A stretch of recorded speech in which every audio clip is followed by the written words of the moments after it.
जय गुरु जी। शुक्राना गुरु जी का। संगत जी, बहुत सारे लोग ये प्रश्न पूछते हैं कि आंटी भोग की थाली कैसे लगाई जाए। तो बहुत ही सिंपल तरीका है गुरु जी के भोग की थाली लगाने का, पर उसको किस तरीके से साफ़ सुथरे तरीके से लगाना चाहिए वो मैं आपके साथ अभी इस सत्संग में शेयर करना चाहती हूँ। कोशिश कीजिएगा आप भी इस तरीके से भोग की थाली लगाएं। गुरु जी का भोग प्रसाद कोई ज़रूरी नहीं है कि उसमें बहुत सारे पकवान हों, वो बहुत सिंपल होना चाहिए, लेकिन भोग की थाली को बहुत सफाई से खुद उसको साफ़ करके लगाना चाहिए। सबसे पहले आप एक स्टील की थाली लें और 5 कटोरियाँ गुरु जी के लिए रख लें। ये सब एक बारी नए बर्तन ले लें। 2 चम्मच, एक स्टील का गिलास और एक चाय का कप, कोई भी ले सकते हैं, बहुत सुंदर ले सकते हैं आप अपने कप को।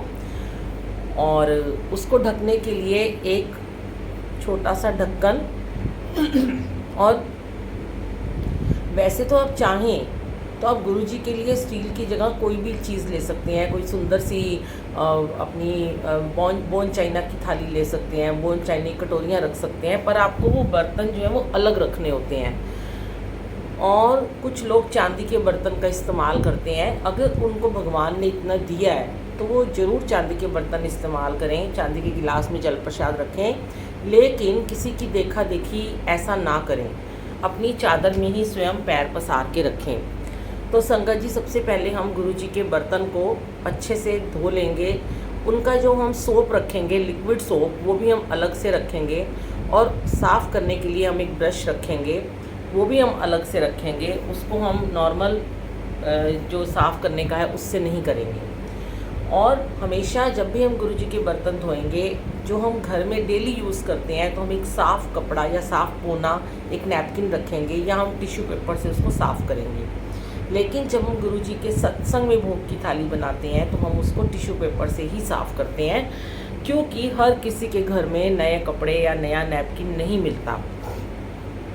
अब हम सबसे पहले गुरु जी की थाली को मांजकर अच्छी तरह से उसको पानी से धोकर सुखा लेंगे और उसको टिश्यू पेपर से या साफ़ बिल्कुल नया नैपकिन कोरा एक ले लेंगे। उसको 2-3 दिन बाद वॉश करना भी ज़रूरी होता है और उससे हम कोई भी बर्तन साफ़ नहीं करेंगे। अब उस नैपकिन से हम अच्छी तरह गुरु जी की थाली को पोंछेंगे और शेल्फ़ के ऊपर हम एक टिश्यू पेपर बिछाएंगे, उसके ऊपर हम थाली को रख देंगे। अब हम एक एक कटोरी को नैपकिन से अच्छी तरह पोंछ कर उस थाली में रखते चले जाएंगे। और चम्मच रख देंगे और ग्लास भी रख देंगे। और जो चाय का कप है वो हम अलग से रख देंगे, क्योंकि चाय का भोग पहले लगता है गुरु जी को, खाने का भोग बाद में लगता है। तो जैसे ही आपका भोग प्रसाद का समय हो जाएगा, यहाँ मैं आपको सिर्फ थाली लगाने के लिए बता रही हूँ, मैं आपको बाकी चीज़ें अभी आगे और भी बताऊँगी। तो आपको एक एक कटोरी को एक टिश्यू पेपर की सहायता से उठाना है और कड़छी से उसके अंदर सब्जी डालनी है। अगर वो सब्जी बाहर कटोरी के गिर जाती है तो जिस टिश्यू पेपर से आपने कटोरी को उठाया था उसी से उस कटोरी को पूरा क्लीन कर दीजिए और फिर उसको थाली में रखिए। थाली में एक बूंद भी सब्जी की या पानी की नहीं गिरी होनी चाहिए, क्योंकि हमारे गुरु जी को सफाई बहुत ही ज़्यादा पसंद है संगत जी। और फिर उसके बाद इस तरीके से आप सूखी सब्जी, एक दाल सब्जी या दही, जो भी आपके घर में बना है, जब हम गुरु जी का सत्संग करते हैं तो वो हम एक सूखी सब्जी, एक दाल सब्जी और सलाद, चटनी और चपाती रखते हैं। लेकिन जब हम घर में करते हैं, रोज़ाना भोग लगाते हैं, तो जो हमारे घर में सब्जियां बनी होती हैं वही हम भोग लगाते हैं। और दही खाते हो तो दही भी भोग लगाओ। जो भी आपके घर सैलेड कटा है तो वो भी भोग लगाइए। स्पेशली कुछ नहीं करना। अगर आपने सब खा रहे हो, जो भी चीज़ आप खाते हो उसको आप प्लीज़ भोग लगाइएगा। इस तरीके से रखकर दोनों तीनों कटोरियाँ, चम्मच को साइड में रख देंगे, कटोरी के अंदर नहीं डालेंगे।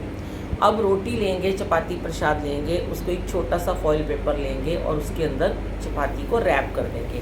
कम से कम 2 होनी चाहिए, 3 भी रख सकते हो, 1 ना रखें। और उसको जब हम सत्संग में होते हैं, तो हम जब गुरु जी का सत्संग करते हैं तो हम उसमें 5 चपाती प्रसाद या 5 पूड़ी प्रसाद रख देते हैं। और जो हैवी होता है तो हम उसको 2 ही रखते हैं। तो आप इसको फॉइल पेपर में रख देंगे और फिर ऊपर सारी कटोरियों को एक अच्छी सी साफ़ प्लेट से ढक देंगे, या एक टिश्यू पेपर से ढकने के बाद, या नई प्लेट से ढकने के बाद उसके ऊपर हम एक अपना भोग का जो हमारा कपड़े का कवर बना होता है उसको हम उससे कवर करेंगे, और पानी के गिलास में पानी डालकर उसको भी ढककर उसको साइड में रखेंगे।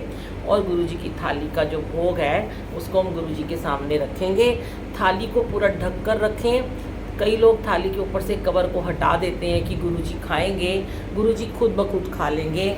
जब भी आपने देखा है कभी भी किसी मंदिर में, किसी कीर्तन में, किसी गुरुद्वारे में, कहीं पे भी गुरुजी के लंगर प्रसाद में भोग लगता है तो भोग को ढकना चाहिए, क्योंकि जब हमें ऐसा लगता है कि नहीं हमारे गुरुजी के भोग को नज़र ना लगे किसी की, और गुरुजी खुद अपने आप उसको खाएंगे। कई लोग गुरुजी के स्वरूप के ऊपर ही केक और भोग प्रसाद लगाते हैं, वो नहीं करना चाहिए। प्लीज़ इस चीज़ का ध्यान रखें। गुरुजी का स्वरूप को ऐसे गंदा ना करें और सिर्फ थाली में ही रखें, कटोरी में ही रखें। अगर केक भी रखना चाहते हो, मीठा प्रसाद भी रखना चाहते हो, अगर आप खाते हो तो उसी समय रख दो। अगर आप बाद में खाते हो आइसक्रीम या कुछ मीठा तो आप बाद में भी उसको ढक के रख सकते हो।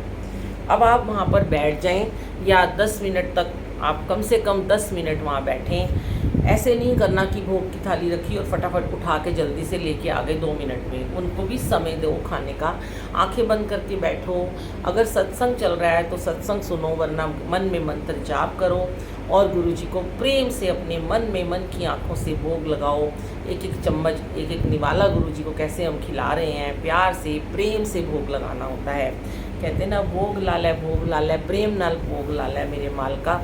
तो इस तरीके से आपने 10 मिनट के बाद उस थाली को लेके जाना है।